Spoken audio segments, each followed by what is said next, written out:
देखो यहाँ पे लेबर कोड्स आए तो ये 2019-20 के थे, पर इम्प्लीमेंटेशन अब जाके हुई है इनकी 2025 के अंदर। एक तो फुल फ्लैश क्वेश्चन आपका मेंस का बन सकता है इस आर्टिकल को लेके कि जो 4 कोड्स आए थे उनमें क्या क्या चीजें अपडेट करी गई हैं। जब आप इन कोड्स के बारे में पढ़ोगे आप बोलोगे लाइब्रेरी बन जाते हैं, मतलब इतने अच्छे बेनिफिट्स इसमें प्रोवाइड करे गए हैं। जो कंसर्न रहेगा इसको कैसे बेटर तरीके से इम्प्लाई करा जाएगा वो क्वेश्चन मार्क है अभी के लिए, क्योंकि अभी इम्प्लीमेंटेशन हुई है। अभी आपको सिर्फ बेनिफिट्स एंड पर्क्स क्या क्या दिए गए हैं उनके बारे में पता होना चाहिए। अब पहले क्या था, लेबर लॉज का अगर नंबर देखोगे वो 29 हुआ करता था। 2002 में एक कमेटी भी बैठती है, उन्होंने रिकमेंडेशन दी थी कि इतने सारे लेबर लॉज हैं, डॉक्यूमेंटेशन का काम बड़ा लंबा चला जाता है। मतलब हर एक लॉ के अंदर अगर आपको अपना नाम एज अ बेनिफिशियरी ऐड करना है तो आपको 29 फॉर्म भरने पड़ेंगे लगभग। तो इसमें बोला गया कि हम क्या करेंगे, इन सभी को मर्ज करेंगे और उसके टोटल 4 लॉज कन्वर्ट कर देंगे। मतलब 4 हेडिंग्स अब आपको दिखेंगी जिसमें मर्जिंग कर दी गई है बाकी के 29 लॉज की। कौन कौन से लॉज हैं पहले तो उनको ध्यान से सुनना।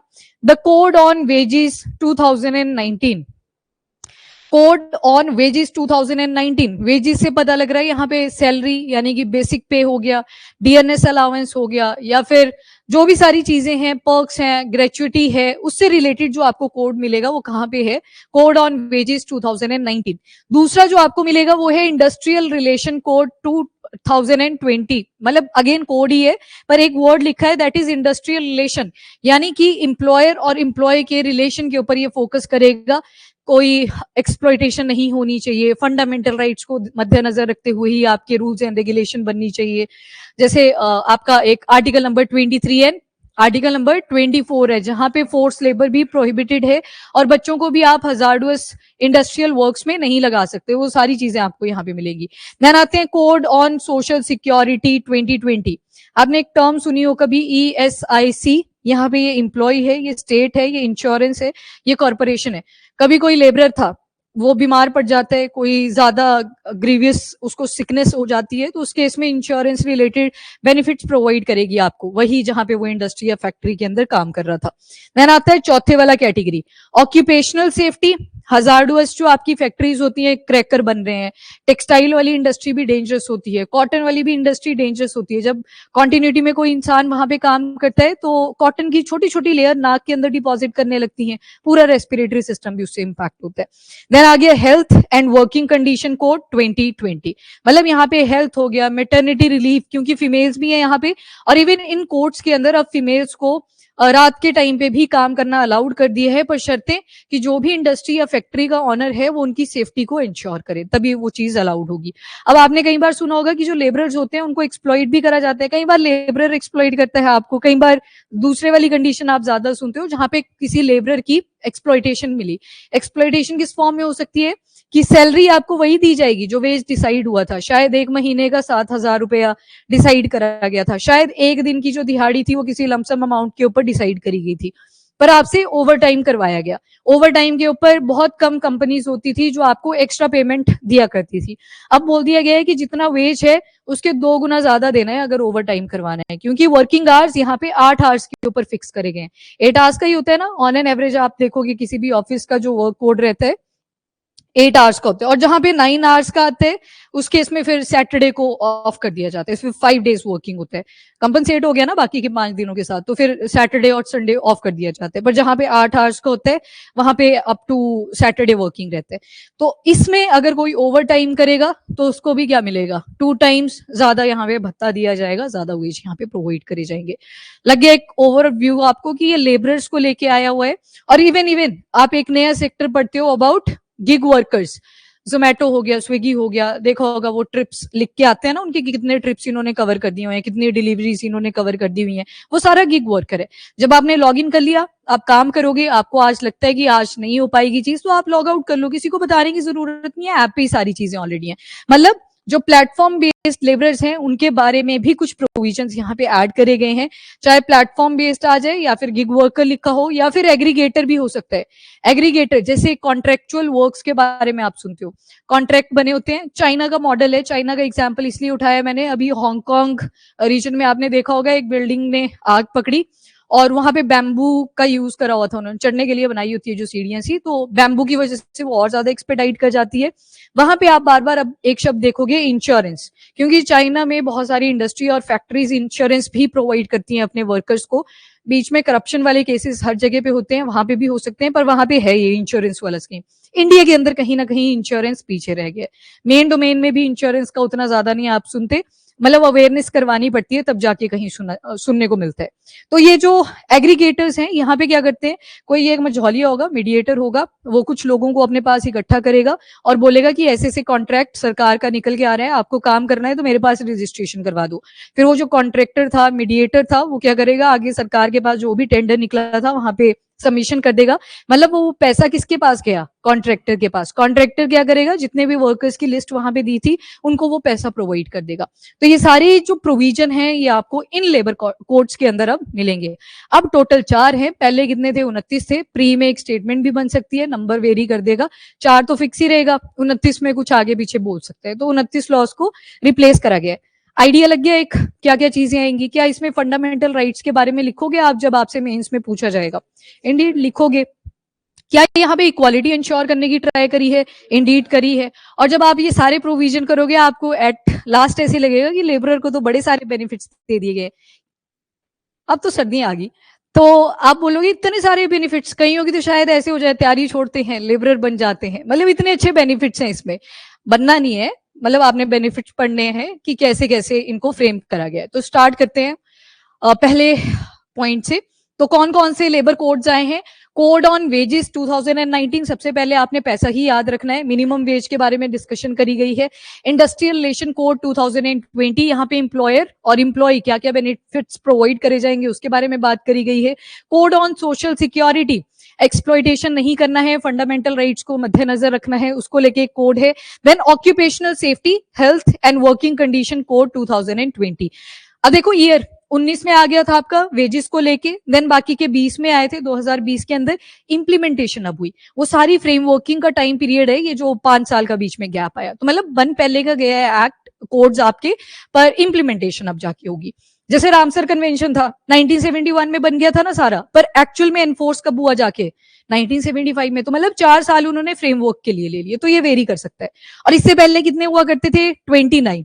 अब बोला गया कि जब से हम आजाद हुए थे उसके बाद हमने लेबर कोड्स के अंदर ज्यादा चेंजेस नहीं करे। और अगर आप 1947 के बाद देखोगे, शुरू में एग्रीकल्चर के ऊपर ज्यादा फोकस कर रहे हैं, देन आपकी इंडस्ट्रीज के ऊपर हमने फोकस करना शुरू करा, देन आपका इंफ्रास्ट्रक्चर वगैरह को डेवलप करने की ट्राई करी, टेक्नोलॉजी में चेंजेस आते गए। और 1991 में तो एक बड़ा लीप आ जाता है जहां पे एलपीजी रिफॉर्म्स आते हैं। उसके बाद तो टेक्नोलॉजिकल शिफ्ट ही हो जाता है। सोचो जो मैकेनिक था जिसको सिर्फ तार वाले फोन ही ठीक करने को आते थे, उसके बाद छोटे छोटे फोन आने लगे।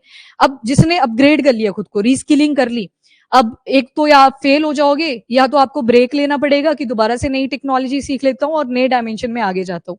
पर अगर आपने वो चीज छोड़ दी तो आप तो बिल्कुल ही जॉबलेस हो जाओगे यहाँ पे। तो मतलब यहाँ पे आप क्या देख रहे हो, throughout time period technological changes आ रहे हैं। जितनी भी आपकी आईटीआईज होती हैं, पहले इलेक्ट्रीशियन का कोर्स प्रोवाइड करते थे, प्लम्बर का ज्यादा कोर्स प्रोवाइड करते थे। प्लम्बर अभी भी हैं, पर जो आज के टाइम पे लोग डेकोरेशन चाहते हैं वो थोड़ी मॉड्यूलर टाइप की है, मॉडर्न होनी चाहिए, एस्थेटिक दिखनी चाहिए। तो मतलब उसमें भी अपग्रेडेशन की जरूरत है, स्किलिंग वाला प्रोविजन है। तो रीस्किलिंग के टाइम पे उस पर्सन को जॉब छोड़नी पड़ती है, लेबरर को जॉब छोड़नी पड़ती है। अब रीस्किलिंग के टाइम पे भी कुछ लमसम अमाउंट ऑफ मनी उसको दी जाएगी कि ये रीस्किलिंग करने जा रहा है, आपका कॉन्ट्रैक्ट इस बेसिस के ऊपर साइन हो रखा है, आपने इसको कुछ अमाउंट पे करना है। लगभग हर चीज को यहाँ पे कवर करने की ट्राई करिए। लास्ट में जो कंसर्न निकल के आएगा, कंसर्न ये कि लेबरर के तो मजे लग गए अगर इन फ्रेमवर्क को आप देखोगे, पर गवर्नमेंट के ऊपर एक सिक्योरिटी चेक भी बना रहेगा। क्योंकि जो कॉन्ट्रेक्चुअल वर्कर्स होते हैं उनका टाइम पीरियड हो सकता है 2 साल का है या 3 साल का है, 4 साल का है, बीच में उन्होंने काम ही नहीं किया ठीक से, आप पैसा सैंक्शन करते जा रहे हो क्योंकि वहां पे प्रॉपर स्टैंप लगेगी कि इनको ही दिया है, बीच में कोई वायलेशंस नहीं होंगी। और वहां पे अगर करप्शन शुरू होती है तो गवर्नमेंट के ऊपर थोड़ा सा क्वेश्चन मार्क आ जाएगा कि इतना ज्यादा स्ट्रिंजेंट लॉ बनाने की जरूरत नहीं थी। चलो आ जाओ, फोकस करना है यहाँ पे। तो हमने क्या करना है, लेबर रेगुलेशन को और ज्यादा मॉडर्नाइज करना है, वर्कर्स को प्रोटेक्शन प्रोवाइड करनी है, सिंपल फ्यूचर रेडी फ्रेमवर्क यहाँ पे बनाना था क्योंकि हमको बनना है सेल्फ रिलायंट भारत, आत्मनिर्भर भारत। तो एक जो मैंने आपको शुरू में भी बोला, कमेटी ने रिकमेंडेशन दी थी 2002 के अंदर, नेशनल कमीशन ऑन लेबर। इनका मानना था कि 29 लेबर लॉज आपका जो डॉक्यूमेंटेशन का काम है उसको ज्यादा बढ़ाते हैं, तो हमने क्या करना है, इनको मर्ज करके टोटल 4 लॉज बना देने हैं। तो इसी रिकमेंडेशन की बेसिस पे ये 2019 और 3 2020 के कोड्स आते हैं जिन्हें अब इंप्लीमेंट करा गया। अब देखो यहाँ पे मिनिमम वेज हर इंडस्ट्री, हर फैक्ट्री का डिफरेंट रहेगा। एक कंपनी होगी, दूसरी आपकी सरकार होगी। जो भी कंपनी है, जो भी मिनिमम वेज अपनी कंपनी या फिर अपनी इंडस्ट्री के वर्कर्स के लिए डिसाइड करेगी, वो उनको सरकार को बताना पड़ेगा। ये सिर्फ एग्जाम्पल के तौर पे दिया हुआ है आपको कि अगर मान लो पर डे कोई नॉन एग्रीकल्चरल लेबरर है, अगर वो पर डे आपके पास काम करने के लिए आ रहा है, तो एटलीस्ट मान लो उसके लिए 350 रुपीज आपने पर डे रख दिए। तो उसके बाद अगर एक चीज नोटिस करना, वही वर्कर, ये पहले रूरल एरिया के अंदर था जहां पे शायद लिविंग स्टैंडर्ड उतना ज्यादा हाई फाई नहीं है, शायद जो कॉस्ट है लिविंग की वो उतनी ज्यादा हाई फाई नहीं है, तो इसको 350 रुपए आपने पर डे दे दिए। पर वही चीज अगर अर्बन एरिया में वही सेम काम कर रहा है, पर वहां पे जो लिविंग स्टैंडर्ड है, लिविंग कॉस्ट है, वो ज्यादा हो जाती है, तो वहां पे उसको कितने देने पड़ेंगे? 600 रुपए। काम सही है, वही पर्सन अगर रूरल एरिया में काम कर रहा था तो यहाँ पे पैसा कम लगेगा ऑब्वियसली, क्योंकि लिविंग कॉस्ट उतनी ज्यादा नहीं है। पर किसी और अर्बन एरिया में, वेल डेवलप एरिया के अंदर वो काम करेगा तो उसमें जो पैसा है वो ज्यादा दिया जाएगा। मतलब इन्फ्लेशन को भी ध्यान में रखा गया है, लिविंग कॉस्ट को भी ध्यान में रखा गया है। तो इस तरह से ये फ्रेमवर्क करी गई है। हर कंपनी, हर इंडस्ट्री, सभी की जो लेबर कॉस्ट रहेगी वो डिफरेंट रहेंगी, वेजेस डिफरेंट रहेंगे। बस उन कंपनीज को, उन इंडस्ट्रीज को गवर्नमेंट के साथ लिंक में रहना पड़ेगा कि इतना मिनिमम वेज हमने डिसाइड करा है। अगर आपने पहला कोड देखा हो तो कोड ऑन वेजेस 2019, ये वेज के ऊपर बात कर रहा है, सैलरी के ऊपर बात कर रहा है, तो मिनिमम डिसाइड करना पड़ेगा।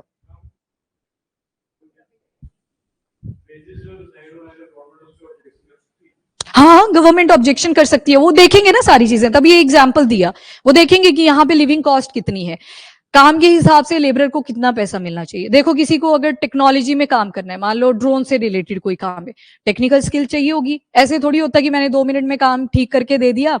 वही वाली स्टोरी आपने देखा होगा कि कई बार गाड़ी लॉक हो जाती थी, वो एकदम से आता है, वो ठीक करके चला जाता है और बोला कि लाओ जी 500 रुपए, तो वो स्किल के पैसे मांगता है उस टाइम पे कि मैंने इतनी ज्यादा स्किलिंग करी इस चीज में कि आपको 1 मिनट 2 मिनट के अंदर काम करके दे दिया।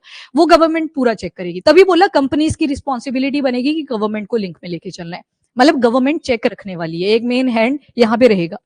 चलो जी, अब देख लो की प्रोविजंस क्या क्या है। सबसे पहले लेबर कोड। लेबर कोड में क्या आएगा? सेट ऑफ लॉज आगे जो लेबर्स के लिए बनाए गए हैं, और जो भी इंप्लॉयर उनको हायर कर रहा है, इंप्लॉय को अपने हायर कर रहा है, उनके रिलेशंस के ऊपर फोकस करेगा। इसमें वेजेस आगे, सोशल सिक्योरिटी आ गई, इंडस्ट्रियल रिलेशन आ गई, और वर्क प्लेस में सेफ्टी होनी चाहिए, उस पर भी फोकस करा गया। देन 4 कौन कौन से हैं? तो सबसे पहला जो कोड ऑफ वेजेस 2019 आपने पढ़ा, वो जो 29 एग्जिस्टिंग लेबर लॉज थे उसमें से कौन कौन से यहाँ पे मर्ज करे गए हैं? 3, मतलब ये निमोनिक सा याद रख लेना, पीएमपीई, बस इतना सा। मतलब ये वाले अगर आपको एक्ट्स दिखेंगे, लॉज दिखेंगे, तो इस वर्ड से वो स्टार्ट होंगे। जैसे पेमेंट ऑफ वेजेस एक्ट 1936, नाम से पता लग जाएगा ये कोड ऑन वेजेस 2019 है। यहाँ पे भी क्या लिखा था? Payment of wages act 1936। अब देख लो टाइम पीरियड, 1947 से भी पहले का एक्ट है, इसी वजह से मॉडर्नाइज करना बहुत ज्यादा जरूरी था। अगला क्या बोल रहा है? Minimum wages act 1948। अब minimum wages act, again wage लिखा हुआ है यहाँ पे, आपको आइडिया लग जाएगा कि कौन से कोड के अंदर ये एडेड है। Then payment of bonus act 1965। जैसे आप कभी रेस्टोरेंट जाते हो तो वहां पे टिप वगैरह भी दी होगी आपने, कभी किसी ने बहुत ही अच्छी सर्विस प्रोवाइड करी, ऑल्दो जो आपका बिल आता है उसके अंदर सर्विस चार्जेस आपसे लिए जाते हैं, पर आपका दिल कर गया कि वाह क्या सर्विस इसने प्रोवाइड करी, तो आप थोड़ी सी टिप भी वहां पे छोड़ के जाते हो। वही चीज, वही टिप इस कोड के अंदर ग्रेचुइटी की फॉर्म में आती है। ग्रेचुइटी, यहाँ पे जो एम्प्लॉयर था उस कंपनी का, जिसने उस लेबरर को हायर करा था, एम्प्लॉय को हायर करा था, उसने देखा कि इस महीने इस लेबरर ने बहुत अच्छा काम किया, वो भी क्या कर सकता है? बोनस प्रोवाइड कर सकता है in the form of gratuity. थोड़ा सा अमाउंट भी हो सकता है, ज्यादा अमाउंट भी हो सकता है, वो डिपेंड करता है उस कंपनी के एम्प्लॉयर के ऊपर। नहीं, फिक्स नहीं दे सकती ना, हर एक इंडस्ट्री फैक्ट्री की डिमांड अलग है, फिक्स रेशो नहीं दिया जा सकता। एक तरफ दिहाड़ी वाला है और दूसरी वो ट्रेडिशनल वर्कर की कैटेगरी में आ गया, मतलब जो इंफ्रास्ट्रक्चर वगैरह आपका बनता है उसमें भी तो आप एम्प्लॉय लेबरर को ही लेके आते हो, और दूसरी तरफ टेक्नोलॉजी का कोई इंडस्ट्रियल सेटअप है, तो दोनों की डिमांड डिफरेंट है, तो दोनों के वेजेस भी डिफरेंट होंगे। फिक्स रेशो नहीं यहाँ पे आएगा।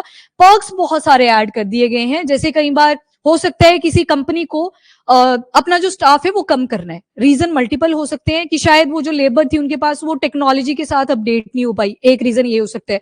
दूसरा ये है कि उनका बिजनेस थोड़ा घाटे में चल रहा है, तो उन्होंने सोचा कि स्टाफ थोड़ा कम कर लेते हैं, अपने पैसे वहां से सेव हो जाएंगे। तो अब उसका भी पर्क यहाँ पे ऐड कर दिया है कि आप जैसे कोविड-19 के टाइम पे क्या हुआ, बड़े सारे लोगों को निकाल दिया इंडस्ट्री से क्योंकि आप गैदर नहीं हो सकते थे। उससे क्या हुआ, बड़े सारे लोगों की जॉब गई, और जब जॉब गई उसके बाद लोगों को जॉब भी नहीं मिली। रूरल एरियाज में बड़ा फेस करा था ये लोगों ने। तो अब क्या बोला कि आपको कुछ ना कुछ इंश्योरेंस वहां पे ऐड करना पड़ेगा, कुछ ना कुछ लमसम अमाउंट ऑफ मनी उनको देना पड़ेगा for period of 3 months at least, कि 3 महीने के पीरियड में अगर वो चाहें तो कुछ चीजें अपग्रेड कर सकते हैं, या फिर अगर जॉब अगर अपनी शिफ्ट कर रहे हैं तो उसमें उनको हेल्प हो जाएगी। तो वो पर्क्स ऐड कर दिए गए। रेशो फिक्स नहीं है, वो company to company, industry to industry vary करेगा, क्योंकि हर एक इंडस्ट्री, हर एक कंपनी की डिमांड डिफरेंट है, तो फिक्स नहीं कर सकते इसको। अभी ये कंसर्न में भी आएगा, पर आपको जब लास्ट तक पहुंचोगे आपको ये पूरा ही समझ आ जाएगा। क्या होते हैं? नहीं, उनपे नहीं होता, वो तो कंपनी प्रोवाइड करेगी, और कंपनीज तो लिख भी देती हैं दिया भी नहीं हो अगर, ताकि टैक्स वाला जो पैसा था वो बच जाए अपना, इन्वेजन के लिए यूज हो जाता है, बाकी उस पे नहीं कोई इम्पोज होती चीजें। आ जाओ जी, equal remuneration act 1976, equal payment करी जाएगी डिस्पाइट आपका जेंडर क्या है, वो मैटर यहाँ पे नहीं करेगा। देन इसका मेन फोकस क्या था? हाँ जी बताओ मुझे, ये जो एक्ट सबमर्ज करेंगे और इसके ऊपर एक कोड ऑफ वेजेस 2019 लाया गया, क्या पर्पस निकल के आया इसका? एक सिंप्लीफिकेशन कर दी कि पहले 4 डॉक्यूमेंट लगने थे, अब एक ही डॉक्यूमेंट लगेगा, उसी पे सारी डिटेलिंग होगी। नंबर 2, ठीक है, मॉडर्नाइजेशन आ गया। नंबर 3, इस वाले पॉइंट से क्या लग रहा है आपको? इक्वालिटी इंश्योर करी गई, फेयर रेम्यूनरेशन, कोई डिस्क्रिमिनेशन नहीं करी जाएगी on the basis of gender, caste, religion, कोई यहाँ पे आपके साथ बाइसनेस नहीं करी जाएगी। तो ये सारी चीजें पहले कोड की निकल के आती हैं। ये देख लो, वही लिखा है, wage rule, ensure fair and timely payments, then आपकी प्रमोट जेंडर इक्वालिटी, वो जो चौथे वाला आपने देखा जो इसको सबमर्ज कर दिया गया है इसी के साथ, और वर्कर के जो राइट्स हैं उनको भी स्ट्रेंथन करा गया है। ठीक है, अब जैसे आपने ट्रेड यूनियंस के बारे में पढ़ा होगा, इंडिया में तो बहुत कम होती हैं अंटिल और अनलेस आपकी बड़ी बड़ी कंपनीज नहीं है, बड़ी बड़ी इंडस्ट्रीज नहीं है। चाइना में ये वाला कॉन्सेप्ट भी बहुत ज्यादा फ्लरिश कर रहा है, आज बार बार चाइना ही आ रहा है क्योंकि वो कल हांगकांग वाला इशू वहां पे हुआ था। चलो एनीवेज, कंपेयर आप कर सकते हो। तो ट्रेड यूनियंस बनी होती हैं कि अगर मान लो किसी वर्कर का राइट एक्सप्लॉइट होता है तो ट्रेड यूनियन वाले आगे आते हैं कि ऐसे कैसे आप वायलेशन कर सकते हो। सेम प्रोविजन इंडिया में भी ऐड करा गया है, पर यहाँ पे मेंबरशिप के ऊपर बोल दिया कि 51% मेंबर्स होने चाहिए। मतलब जितने भी उस इंडस्ट्री या फैक्ट्री के अंदर काम कर रहे हैं उसमें से 51% अगर उस ट्रेड यूनियन की मेंबरशिप लेते हैं तब आप आगे आके प्रोटेस्ट कर सकते हो। अगर उससे कम है, 51% मेंबर नहीं हो पाते, ठीक ठाक लेबरर वहां पे काम कर रहे हैं, अगर उससे कम है 51% मेंबरशिप से, तो उस केस में आपके लिए काउंसिल बना दी जाएगी। आप बाहर नहीं बैठोगे, आप उस काउंसिल में अपनी कंप्लेंट को फाइल करेंगे, फिर वो रिड्रेस करेंगे। चीजों को अपग्रेड करने की ट्राई करी गई है, तो ध्यान से सुनते चलना। अब दूसरे कोड पे आते हैं जिसमें लिखा industrial relation code 2020। Industrial relation की बात आई तो इंप्लॉयर और इंप्लॉय दोनों की बात कर रहे हैं। पहला आ गया ट्रेड यूनियन एक्ट 1926, देख लो ये भी 1947 से पहले का बन रखा है। Industrial employment standing orders act 1946, then industrial dispute act 1946 47। ये तो आपको नाम से ही पता लग जाएंगे कि कौन से कोड के अंदर आ रखे हैं। ये प्री में पूछे जा सकते हैं, बाकी मेंस में शायद आपको सारे कोड्स ही एक्सप्लेन करने को आ जाए। वहां भी आपको ये पूछा जाएगा कि क्या स्पिरिट थी इन कोड्स को लेके आने की, तो ये पूरा डिटेल में बन सकता है 250 वर्ड्स का। Then code on social security 2020, social security मतलब एक्सप्लॉइटेशन ना हो, इक्वालिटी इंश्योर करी जाए, फेयर तरीके से सारी चीजें चले, उनके ऊपर होगा। जैसे इंप्लॉइज का कंपनसेशन एक्ट 1923, कंपनसेशन समझ गए ना, कंपनी का लॉस चल रहा था, इस वजह से डी स्टाफिंग करनी पड़ी, मतलब जो अपना स्टाफ है उसको रिमूव करना पड़ा वहां से, तो उसके रिलेटेड प्रोविजन हुआ करते थे इसके अंदर। Then employ state insurance act 1948, EPF employees provident fund, मान लो आपकी जो सैलरी है 1000 रुपीज, इसी में से कंपनी वाले कट कर लेते हैं और आपकी सैलरी से ही आजकल कंपनी वाले कट कर लेते हैं। 20% कंपनी वालों ने डाला, 20% आपने डाला, जब आप रिटायर होंगे आपको वो सारा लमसम अमाउंट ऑफ मनी दे दिया जाएगा, इंटरेस्ट छूटता रहता है। ईपीएफ वाला जो प्रोविजन था वो किस में ऐड कर दिया गया? Code on social security. Miscellaneous provision act 1952, miscellaneous और भी जो सोशल सिक्योरिटी से रिलेटेड चीजें हुआ करती थी वो मिसलेनियस कैटेगरी में ऐड कर दी।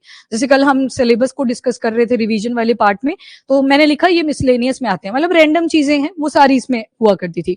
अब मेन फोकस क्या है, बेनिफिट्स प्रोवाइड करना सारे के सारे वर्कर्स को, एक्सप्लॉइटेशन ना हो वो सारी, और ऊपर से इंडिया के अंदर आप ज्यादा सेक्टर अनऑर्गेनाइज देखते हो।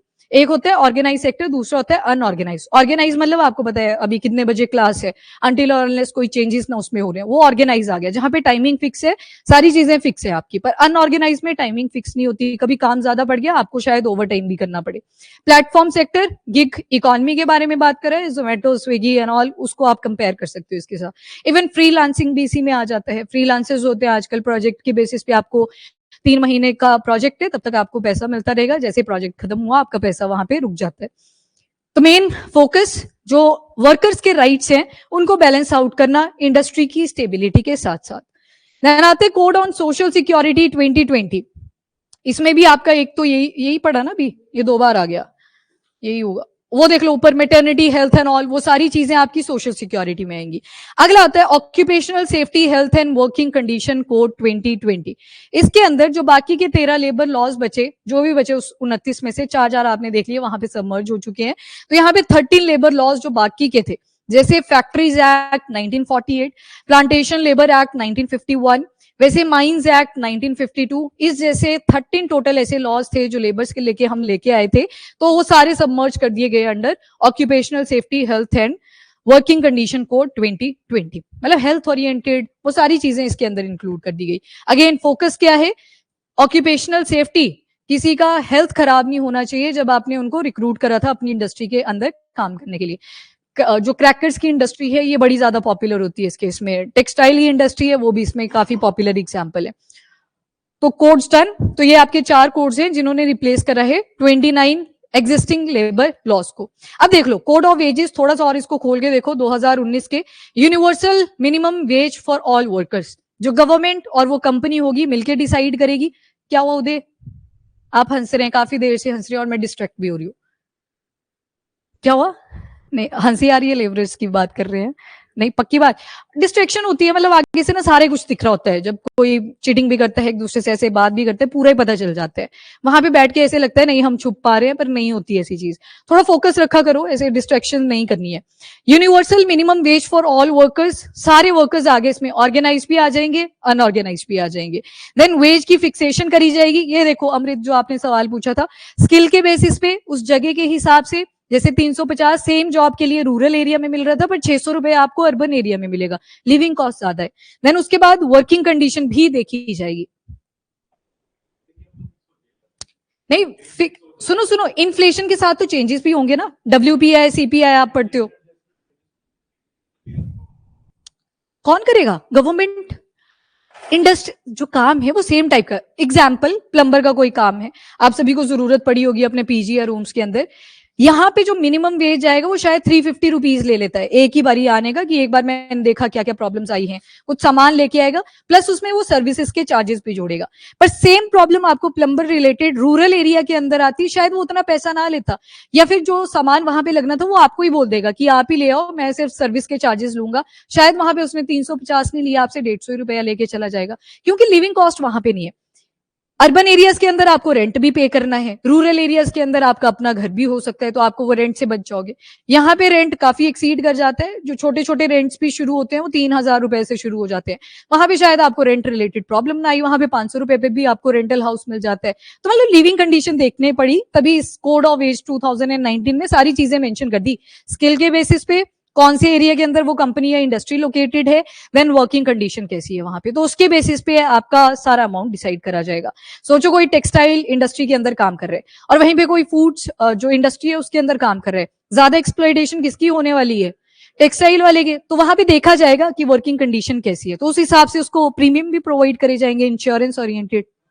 इंडस्ट्री ड्राफ्टिंग करेगी कि ऐसे ऐसे हमारी काम करती है इंडस्ट्री और इतनी एक्सप्लॉइटेशन कई बार लेबरर्स की भी हो जाती है, इंफ्रास्ट्रक्चर रिलेटेड काम है, कोई ऊपर से नीचे को गिर गया तो क्या क्या इंश्योरेंस उनकी फैमिली को भी हम प्रोवाइड कर सकते हैं, वो ड्राफ्टिंग कंपनी लेके जाएगी, किसके पास? सरकार के पास। सरकार चेक करेगी कि जो इसने चीजें बोली, सरकार कमेटी बिठाएगी वहां पे जिनका उस काम से लेना देना हो। मुझे पता है आप इतने डिटेल में क्वेश्चन क्यों बोल रहे हो, और वो फ्राइडे को ही आते हैं ज्यादा क्योंकि टेस्ट होता है, बट स्टिल सेम ही चीज है। वो ड्राफ्टिंग होगी, अब वो सरकार के पास जाएंगे, सरकार कमेटी बिठाएगी, सरकार चेकआउट करेगी कि दूसरी कंपनीज के अंदर कितने वेजेस दिए जा रहे हैं, लमसम अमाउंट वो एवरेज से निकल के आता है कि इतना अमाउंट आपने पे करना है। दोनों का सेम ही प्रोविजन है। हाँ, रूरल में भी रजिस्टर्ड होती हैं, ये किसने बोल, ऐसे नहीं होता। जो बड़ी बड़ी कंपनीज होती हैं जहां पे एक्सप्लॉइटेशन के सबसे ज्यादा चांसेस होते हैं वो सारी रजिस्टर्ड है कंपनी। पता कैसे लगेगा, नहीं तो सरकार को इलीगल हो रहा है कोई काम वो अलग केस है, यहाँ पे लीगल फॉर्म्स की ही बात करी गई है।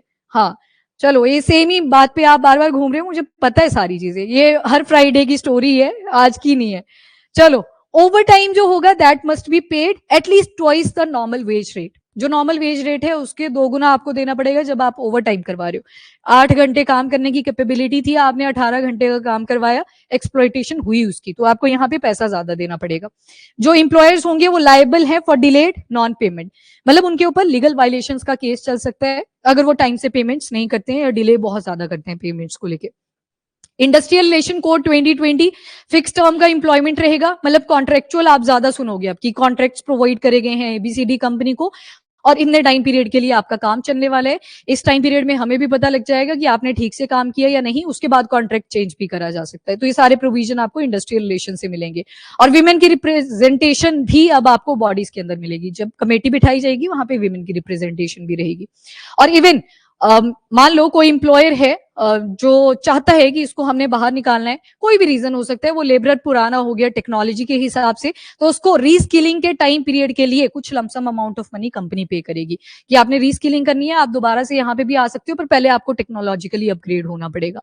उसके बाद कोड ऑन सोशल सिक्योरिटी, ये मैंने आपको बता दिया। एम्प्लॉय स्टेट इंश्योरेंस, अब यहाँ पे देखो वो जो हजार्डवस ऑक्यूपेशन से रिलेटेड था, इंश्योरेंस को लेके 2 ऑप्शन दी हैं, एक मैंडेटरी ऑप्शन है, दूसरी ऑप्शनल है, मतलब वॉलंटरी बेसिस पे है। मतलब मैं अगर लेबरर हूं तो मेरे पास ऑप्शन होगी अगर उस कंपनी में 10 एम्प्लॉय से भी कम लोग काम कर रहे हैं, छोटी सी कंपनी है, ज्यादा काम नहीं होता, तो ये वाली कंपनी कौन सी होगी, ऑब्वियस सी बात है इंडस्ट्री तो नहीं होगी, ये कोई कंपनी होगी जहां पे कंप्यूटर सिस्टम के ऊपर सारा काम हो रहा है, टेक्नोलॉजी जहां पे सारा काम कर रही है। 10 से कम है, वॉलंटरी इंश्योरेंस रहेगा, मेरी चॉइस है मैंने लेना इंश्योरेंस या नहीं लेना है। पर अगर तो आ गया हजार्डस ऑक्यूपेशन जहां पे आपकी हेल्थ की भी एक्सप्लॉइटेशन होगी, उस केस में मैंडेटरी कर दिया गया है कि इंश्योरेंस लेना पड़ेगा, जो इंप्लॉइज होंगे उनके लिए मैंडेटरी है ये चीज। उसके बाद ईपीएफ, यहाँ पे आपका इंप्लॉयर भी पैसा डालेगा, इंप्लॉय भी पैसा डालेगा। दिखाया ऐसे जाता है कंपनीज में जैसे इंप्लॉयर ने अपना ही जेब से पैसा डाला है, पर वो आपकी सैलरी से पहले डिडक्ट कर दिया जाता है। उसके बाद aggregator, gig workers and platform worker भी हैं, उनके लिए भी सेम ही कोड्स इंप्लाई करे जाएंगे जो आपने ये भी पढ़े। ये वही चीज लिखी है, इसके आगे चलते हैं, मैं एक टेबल पे आ रही हूँ फाइनली। तो code on wages 2019, universal minimum wage के बारे में आपने पढ़ा, ये देख लो, floor wage, national baseline based on living standard. सरकार देखेगी कि यहाँ पे लिविंग स्टैंडर्ड में कितना खर्चा आ रहा है, उसके हिसाब से आपका वेज डिसाइड करा जाएगा। जेंडर इक्वालिटी देख लिया आपने कि सभी को इक्वल पेमेंट करी जाएगी, फेयर रेम्यूनरेशन रहेगी। Universal coverage and timely payments, delay नहीं होंगे, अदरवाइज आपके अगेंस्ट केस चल सकता है। Universal coverage and timely payment ये हो गया। ओवर टाइम कंपनसेशन, जितना आपका नॉर्मल वेज है उससे 2 गुना ज्यादा। इंस्पेक्टर कम फैसिलिटेटर, यानी कि गाइडेंस के ऊपर भी फोकस करा जाएगा, बॉडीज बनाई जाएंगी जो आपको, जैसे लीगल एडवाइजरीज भी होती हैं आपकी कुछ कंपनीज के अंदर कि किसी भी इंप्लॉय को कोई प्रॉब्लम आ रही है कंपनी से रिलेटेड, वो आपको रिड्रेस करते हैं प्रॉब्लम्स को। इंडिपेंडेंट बॉडी बनाई होती है, सैलरी कंपनी ही पे करती है, पर मेन जो फोकस होता है वो कंप्लायंस को लेके होता है। चाइना, साउथ कोरिया, इन सब की कंपनीज में ऐसे प्रोविजंस हैं। देन डीक्रिमिनलाइजेशन एंड कंपाउंडिंग, कोई भी ऑफेंस होता है फाइन भी लग सकता है, देन जेल भी हो सकती है, डिपेंड करता है किस टाइप का क्राइम था, वो फिर बीएनएस के साथ ही एसोसिएटेड है। देन आपने इंडस्ट्रियल रिलेशन कोड 2020 देखे, फिक्स टर्म कर दिया एम्प्लॉयमेंट का, फुल पैरिटी है, ग्रेचुइटी आफ्टर 1 ईयर, अच्छा काम किया उसने थ्रू आउट द ईयर, कुछ ग्रेचुइटी देगी यहाँ पे कंपनी एप्रिसिएशन के तौर पे। देन रीस्किलिंग फंड, किसी ने बोला कि टेक्नोलॉजी अपग्रेड कर रही है, थोड़ा टाइम लगेगा मुझे स्किल को सीखने के लिए, तो वहां पे कंपनी कुछ lump sum amount of money provide करेगी। Trade union recognition 51% for negotiating union, आपको बैठना है, स्ट्राइक करनी है अगेंस्ट द कंपनी की हमारे यहाँ पे राइट्स वायलेट हुए हैं। एटलीस्ट आपके ट्रेड यूनियन के अंदर जो टोटल मेंबर्स हैं उसमें से 51% होने चाहिए जिन्होंने आपके साथ मेंबरशिप ली है कि जब आप कुछ मुद्दा उठाओगे आगे चल के हम आपको बैकएंड से सपोर्ट करेंगे। पर अगर इससे कम की हुई, मान लो 20% के आसपास है, तो उस केस में बोल दिया गया है कि आपके लिए काउंसिल बना दी जाएगी। आपने काउंसिल, वो एक रूम होगा कंपनी के अंदर, वहां जाके अपनी प्रॉब्लम मेंशन करनी है। ये प्रोटेस्ट के लिए है। कोई स्ट्राइक आपको करनी है अपनी कंपनी के अगेंस्ट, कोई भी मुद्दा है, तो 51% का मार्जिनलाइज यहाँ पे सेट करा गया है। एक्सपांडेड वर्कर डेफिनेशन, अब देखो यहाँ पे सेल्स, जर्नलिस्ट, सुपरवाइजर जिनकी सैलरी अप टू 18,000 है उनको भी कवर करके रखा हुआ है। देन हायर थ्रेशोल्ड है, मतलब जो अप्रूवल वगैरह है वो जल्दी दिए जाएंगे वर्कर्स को जो कॉन्ट्रेक्चुअल वर्क करेंगे। विमेन की रिप्रेजेंटेशन रहेगी, मतलब जो भी बॉडीज अंदर बनाई जाएगी वहां पे विमेन भी बैठी होगी, ऐसे नहीं होगा कि पेट्रियार्क सोसाइटी दिखे। एंड डिजिटल प्रोसेस सबसे इंपॉर्टेंट, पहले पेपर वर्क ज्यादा हुआ करता था, डिजिटलाइजेशन लगभग हम सारे एक्ट सारे कोड्स के अंदर इंक्लूड कर रहे हैं। Then code on social security, इसके अंदर एक तो ESIC यानी कि employer state insurance cooperation, insurance से रिलेटेड प्रोविजन है यहाँ पे। पैन इंडिया वॉलंटरी ऑप्शन भी है, और वॉलंटरी ऑप्शन और मैंडेटरी ऑप्शन आपको पता है। अब अगर मान लो 10 से कम के एम्प्लॉय थे तो आपने देखा वहां पे वॉलंटरी ऑप्शन ऐड करी गई है, पर वहीं पे अगर हजार्डस कंडीशन है तो वहां पे मैंडेटरी रहेगा। टाइम बाउंड EPF इंक्वायरीज, 5 साल का टाइम पीरियड यहाँ पे रहेगा। 5 साल के बाद ऑडिट होंगे उस कंपनी को लेके कि इन्होंने जो एम्प्लॉय प्रोविडेंट फंड के अंदर पैसा डाला था वो ठीक से डाला है या नहीं डाला है, ऑन द बेसिस ऑफ जो उनको वेज प्रोवाइड करा जा रहा है। Then inclusion of gig and platform worker, नई डेफिनेशन इंक्लूड करी गई। इन वर्ड्स का भी आपने देखा कि इनके लिए भी सेम ही रूल्स कंटिन्यू करे जाएंगे। एंड सोशल सिक्योरिटी फंड, क्योंकि अनऑर्गेनाइज सेक्टर है, यहाँ पे पहले इंश्योरेंस जैसी भी कोई स्कीम नहीं होती थी, हेल्थ इंश्योरेंस कुछ नहीं हुआ करता था, मैटरनिटी रिलीफ कुछ नहीं प्रोवाइड करा जाता था, तो लगभग सारी चीजों को प्रोवाइड करा गया है। और उसके अलावा even expanded definition of dependent हो गया कि इंफ्रास्ट्रक्चर के टाइम पे किसी की डेथ हो जाती है, बना रहे थे, हाइट से गिर जाता है वो जो काम, मतलब जो ब्रेड विनर था उस फैमिली का, तो इनके लिए भी कुछ इंश्योरेंस स्कीम्स यहाँ पे लेके आए हैं जो कंपनी वाले प्रोवाइड करेंगे। ग्रेच्युटी ये आपने देख लिया, 1 साल के बाद प्रोवाइड करी जाएगी। और इंस्पेक्टर यहाँ पे वेब बेस्ड पूरी इंस्पेक्शन ऑडिटिंग वो सारा काम रहेगा। Then occupational safety health and working condition code 2020, unified registration है क्योंकि डिजिटलाइजेशन हम ऐड कर रहे हैं, एक ही पोर्टल के ऊपर सारे इंप्लॉय अपना रजिस्टर करेंगे। एक्सटेंशन टू हजार्डस वर्क, देख लिया आपने, हजार्डस सेक्टर के अंदर भी इंश्योरेंस ऐड कर दिया गया है, ओवर टाइम का वेज भी ऐड कर दिया गया है। Wider definition of migrant workers, very important, इसको भी याद रखना, माइग्रेंट वर्कर को लेके जो डेफिनेशन ब्रॉड करी है। अब कई बार क्या होता है, जैसे मैंने बताया एक कॉन्ट्रैक्टर है, उसने क्या किया, एग्रीगेटर है, लोगों को इकट्ठा करा कि मैं आपको काम प्रोवाइड करूंगा। हो सकता है उसी रीजन में है जहां के वो लोग हैं, कोई कम्युनिटी है बहुत वल्नरेबल रह गई है, कभी इंप्लॉयमेंट का सोर्स उनके पास आया नहीं, कॉन्ट्रेक्चुअल ने देखा कि इनको काम प्रोवाइड करा जा सकता है, वो भी यहाँ पे डिफाइन कर दिए गए। नंबर 2, हो सकता है वो कॉन्ट्रैक्टर बोले कि आपकी स्टेट में काम नहीं मिलेगा, आपको किसी और स्टेट के अंदर जाना पड़ेगा, तो जो माइग्रेशन हुई उन माइग्रेंट्स की, जो वर्कर्स थे, उनके लिए भी सेम ही रूल्स रहेंगे। एंड सेल्फ माइग्रेंट, अगर कोई अपने आप वॉलंटरली आगे आया था कि मुझे काम करना है, सेम रूल्स उनके लिए इंपोज करे जाएंगे। और बेनिफिट सभी के लिए सेम रहेंगे, वो चाहे कॉन्ट्रैक्टर्स के अंडर काम कर रहे थे या फिर सेल्फ माइग्रेंट थे या फिर एक स्टेट से दूसरे स्टेट में उन्होंने माइग्रेशन करा था, सबके लिए सेम ही पर्क्स एंड बेनिफिट्स रहेंगे। Health and formalisation, free annual health checkups होंगे, देखा होगा आपने, कहीं लाइन लगती है लंबी सी, ब्लड टेस्ट वगैरह करवा रहे होते हैं, मूवीज में तो एटलीस्ट देखा ही होगा, तो वो सारी चीजें यहाँ पे रहेंगी। अपॉइंटमेंट लेटर्स उनको दिए जाएंगे कि जब आपने काम शुरू करा था तो आपके पास एक लेटर होगा कि इस दिन से हमने काम शुरू करा था। विमेन एम्प्लॉयमेंट, फीमेल्स को भी 8 आवर्स के बाद अगर ओवर टाइम करना है नाइट टाइम पे तो सेफ्टी इंश्योर करेगी वो ABCD जो भी इंडस्ट्री होगी, कंपनी होगी, फैक्ट्री होगी। नेशनल डेटाबेस रहेगा फॉर अनऑर्गेनाइज वर्कर्स के लिए, जॉब मैपिंग बेनिफिट्स वो सारे यहाँ पे मेंशन करे जाएंगे। And contract labour reforms, contractual जो जॉब्स निकलती हैं जैसे एग्रीगेटर का आपने देखा, वो एक्सप्लॉइटेशन ना करें, वो चीज भी यहाँ पे इंश्योर करी जाएगी। And working hours and over time, 8 hours के ऊपर कैपिंग लगा दी गई है, पर जो ओवर टाइम होगा वो कंसेंट के साथ रहेगा। डन। तो क्या क्या चीजें हैं, नीड क्या थी रिफॉर्म की, तो नंबर 1 तो लीगल फ्रेमवर्क बड़ी ज्यादा फ्रेगमेंटेड थी, 29 लॉज बन रखे हैं, अब वो सारी चीजें कंपाइल कर दिया आपने 4 कोर्ट्स के अंदर। उसके बाद आउटडेटेड प्रोविजन, 1947 के पहले के भी लॉज यहाँ पे चलते जा रहे थे तो उनको रिमूव कर दिया, और डिजिटलाइजेशन, इलेक्ट्रॉनिक रजिस्ट्रेशन, वो सारी चीजें ऐड करी, मतलब जो मॉडर्नाइज्ड वर्ल्ड की तरफ हम जा रहे हैं उसको हमने इंश्योर करा। देन हाई कंप्लायंस बर्डन, पहले भी कंप्लायंस बोर्ड हुआ करते थे, पर यहाँ पे सारी चीजों को डिफाइन करा गया, specially in the field of MSME, micro small and medium enterprises, ताकि सारी चीजें स्मूथ चल सके। लिमिटेड वर्कर कवरेज, पहले वर्कर्स की उतनी ज्यादा कवरिंग नहीं करी जाती थी, अब आपने देखा बेनिफिट्स ही बेनिफिट्स उनको ऐड कर दिए हैं, ग्रेचुइटी यहाँ पे ऐड हो रखी है, डियरनेस अलाउंस, देखो आपकी जो सैलरी होती है उसमें एक तो बेसिक पे आता है, देन प्लस आपकी डीएनएस अलाउंस होती है, ये डीए भी इन्फ्लेशन के हिसाब से चेंज करता रहता है। पहले आप सरकारी दफ्तरों में ये इसके बारे में सुनते थे, या फिर जो प्राइवेट कंपनीज अच्छी हैं वहां पे आप सुनते थे, पर अब लेबरर्स के लिए भी ये चीज ऐड कर दी गई है कि इन्फ्लेशन के हिसाब से आपके वेजेस भी अपडेट करे जाएंगे।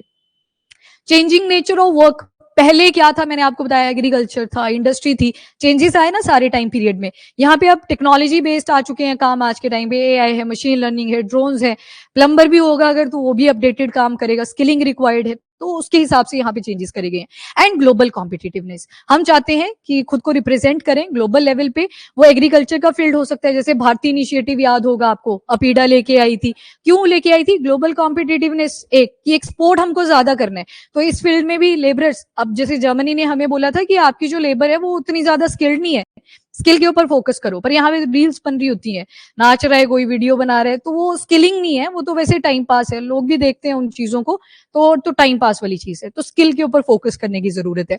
इंप्रूविंग वर्कर्स वेलफेयर, देख लिया आपने, इंश्योरेंस वगैरह ऐड करेंगे, सोशल सिक्योरिटी उनको प्रोवाइड कर दी गई। फीमेल्स के लिए एक दिक्कत रहती थी कि रात के टाइम पे एटलीस्ट फैक्ट्रीज वगैरह में काम करना टफ होता था, सेक्सुअल हैरेसमेंट के केसेस फिर दबा दिए जाते थे, तो वो सारी चीजें ना हो, वो कंपनी के ऊपर डाल दिया कि आपने ही देखना है ये सब। And boosting employment and formalisation, formal एक सेक्टर आ गया आपका, फॉर्मल, देन इनफॉर्मल, लगभग ऑर्गेनाइज और अनऑर्गेनाइज की ही तरह होते हैं, फॉर्मलाइजेशन की तरफ जा रहे हैं, जो प्रोविजन आपको फॉर्मल सेक्टर के अंदर मिलते हैं, ज्यादा तो है नहीं, जो ज्यादा काम करता है हमारा लेबर वो इनफॉर्मल कैटेगरी में ही है, फॉर्मलाइजेशन की तरफ जा रहे हैं। वर्किंग आवर्स फिक्स कर दिए, 8 आवर्स की कैपिंग लगा दी, ओवर टाइम करना है तो आपको ज्यादा पैसा वहां पे प्रोवाइड करा जाएगा, तो वो क्या है, फॉर्मलाइजेशन का है, तभी तो एम्प्लॉयमेंट बूस्ट होगी। बोला था ना मैंने, इतने सारे पर्क्स यहाँ पे ऐड करे गए हैं, ग्रेचुइटीज ऐड करी गई हैं कि अच्छा लगेगा लेबरर्स को भी कि अब बन सकते हैं लेबर, तो वो सारी चीजें यहाँ पे ऐड करी गई। की कंसर्न क्या क्या निकल के आएंगे, बर्डन पड़ सकता है बिजनेसेस या कंपनीज के ऊपर, क्योंकि आपने जो ट्रेड यूनियन है उसके ऊपर भी एक मार्जिनलाइजेशन लगाई है 51% की, मिसयूज हो सकता है, कल को लेबर ही आपके सिर के ऊपर आके बैठ जाए, वो भी बन सकता है एक कंसर्न, क्योंकि ज्यादा ये किस तरफ की सेंट्रिक है, कंपनी सेंट्रिक कोड्स है या फिर लेबर सेंट्रिक है, लेबर सेंट्रिक है। देन उसके बाद coordination between centre and state, company वाला गया स्टेट गवर्नमेंट के पास, स्टेट गवर्नमेंट को रिप्रेजेंट करना पड़ेगा सेंटर के पास, वो जो फेडरल स्ट्रक्चर है वो बैलेंस में अगर रहे तो इसको अच्छे से इंप्लीमेंट करा जा सकता है। पर आपने पॉलिटिकल प्रॉब्लम्स देखी है कि स्टेट के अंदर अगर कोई और गवर्नमेंट है जो सेंटर में नहीं बैठी हुई है रूलिंग के टाइम पे, कई बार उसके कॉन्फ्लिक्ट आते हैं, ज्यादातर उसी कॉन्फ्लिक्ट की वजह से बाकी की प्रॉब्लम्स फेस होती हैं, तो ये कोऑर्डिनेशन मेंटेन हो जाए तो शायद अच्छे से इंप्लीमेंट करा जा सकता है। अदरवाइज आप थोड़ा सा डिस्बैलेंस देखोगे कि जहां पे फेवरेट वाली पॉलिटिकल पार्टी थी वहां पे अच्छा काम चल रहा होगा, दूसरी जगह पे ठीक ठाक जो नेगेटिव सेटबैक्स हैं वो मिलेंगे। Regulating strikes and union recognition, मैंने आपको बता दिया 51% का हो सकता है यहाँ पे भी मिसयूज करा जाए, ये लेबर के एंड से हो सकती है problem. Then awareness gap among workers, course तो आगे, पर अब लेबरर्स को इनके बारे में पता भी होना चाहिए, अवेयरनेस के ऊपर काम करने की जरूरत है, एडवर्टाइजमेंट के थ्रू, पैम्पलेट्स के थ्रू, सोशल मीडिया आज के टाइम पे सारे यूज करते हैं, लेबरर भी रील ही देखते हैं, ऑटो में आप जो भी ट्रेवल करते होंगे सुबह उन्होंने सामने फोन लगाया होता है, अगर लोकेशन नहीं लगाई है रील्स चल रही होती हैं और भोजपुरी सॉन्ग चल रहे होते हैं, तो वैसे ही चल रहा होता है उनका सिस्टम, तो अवेयरनेस पे भी एक फोकस करने की जरूरत है। एंड फिक्स टर्म एम्प्लॉयमेंट कर दिया, आपने जो कॉन्ट्रैक्ट प्रोवाइड करा 3 साल के लिए, किसी और को नहीं ये कॉन्ट्रैक्ट दिया जाएगा, मिसयूज हो सकता है, अगेन वन प्रॉब्लम यहां से भी रेज कर सकती है। Then workforce disruption during transition, हो सकता है बीच में जो टेक्निकल चेंजेस थे वो देखने को मिले तो उसमें भी कुछ प्रॉब्लम्स आ सकती हैं। Constitution and labour legislation in India, अब कॉन्स्टिट्यूशन के हिसाब से देखिए, नंबर 1 इज प्रीएम्बल, हाँ जी यहाँ पे लिखा है जस्टिस, कौन से कॉन्स्टिट्यूशन से आया था ये वर्ड, सोशल जस्टिस हो, इकोनॉमिकल हो, कहां से आया था, क्या बोला, नो नो, रशियन, वहां से लेके आए थे, ये जो आइडियल्स थे जस्टिस के, इसको रशियन कॉन्स्टिट्यूशन से लेके आए थे। तो एक तो आ गया जस्टिस, दूसरा लिखा है लिबर्टी इक्वालिटी, ये कहां से आया, ये फ्रेंच से था, फ्रेटर्निटी की जरूरत नहीं है ना, यहाँ पे तो काम करना है, भाईचारा थोड़ी निभाना है ना, तो वो चीज नहीं है। तो डिग्निटी, ये सारी चीजें प्रियम्बल से हमें वैल्यूज निकल के आती हैं, डिग्निटी जस्ट अ वर्ड, मतलब ऐसा जरूरी नहीं है किसी कॉन्स्टिट्यूशन से उठाया हो, एक वोकैब का वर्ड आ गया, ये आइडियल्स हैं जो बाकी आपने पढ़े। Justice from Russian constitution, liberty, equality, fraternity from French revolution, ठीक है, इसको याद रखना। और मेन फोकस कहां पे है? Social justice, economic fairness and protection of vulnerable workers, जो शायद अपनी आवाज आगे उठा नहीं पाते, उनको प्रॉब्लम्स आती है। इक्वालिटी यहां पे इंश्योर हो रही है। आपका क्या आर्टिकल नंबर 19 इंश्योर हो रहा है इसमें?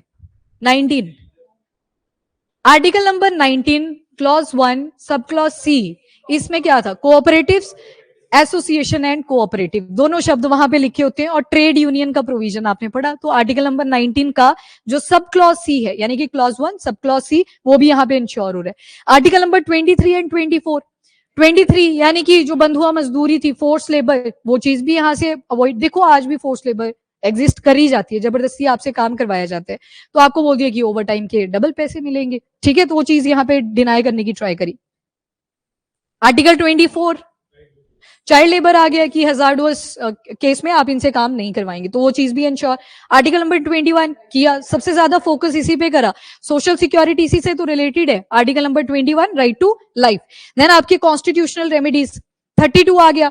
देखो ऊपर फंडामेंटल राइट्स हैं, ये वायलेट हो रहे हैं, तो 32 तो खुद ही एक्टिवेट हो जाएगा। रिट्स आप यहां पे पढ़ते हो, रिट्स कहां से लिया था?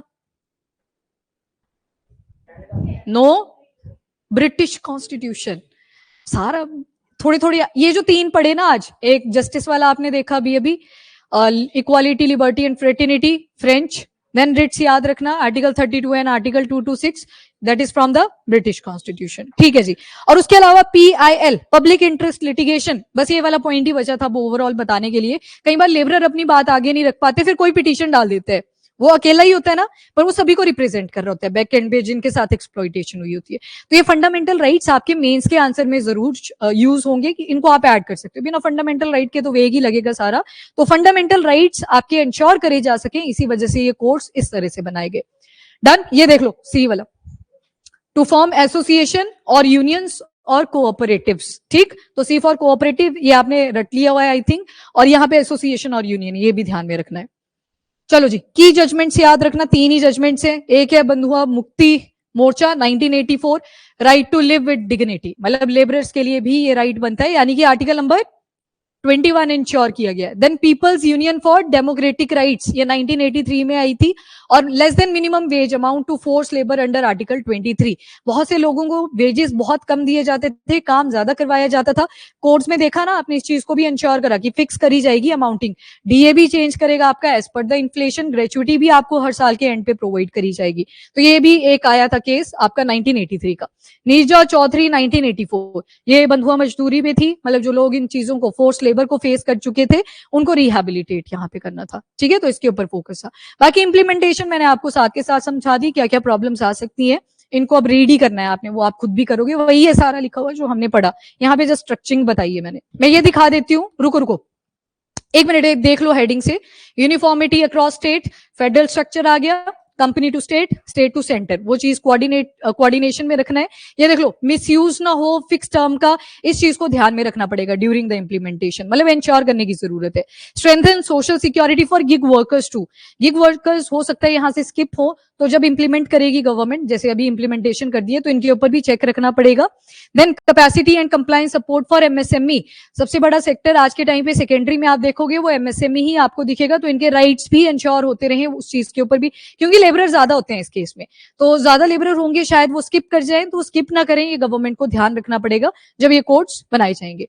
अगर किसी को क्वेश्चन मेंस का लिखना है, तो उस केस में आपने क्या करना है, एक तो कोड्स को एक्सप्लेन करना है, डिस्पाइट इसके कि 250 वर्ड्स का ही लिखना है, फंडामेंटल राइट्स के बारे में भी ऐड ऑन करना है, आपका क्या विचार है इन कोड्स को लेके, उसके ऊपर ओपिनियन ओरिएंटेड होना चाहिए। पहले एक्सप्लेन करिए कोड्स को, क्या चीज वो कौन सी वैल्यूज को बता रहे हैं, कौन सी मर्ज करी है, ये प्री में आ सकता है, ये कभी कोई मेंस में नहीं आपसे पूछेगा कि सारी लिखो, वो तो पॉसिबल ही नहीं है। 29 लॉज है, नहीं याद रहेंगे, उनको छोड़ देना है। कोर्ट्स को एक्सप्लेन करना है, क्या चीज यहाँ पे इंश्योर करने की ट्राई करी है, प्लस फंडामेंटल राइट इससे कैसे सेफ गार्ड हुए, तो उनके बारे में आप लिख सकते हो।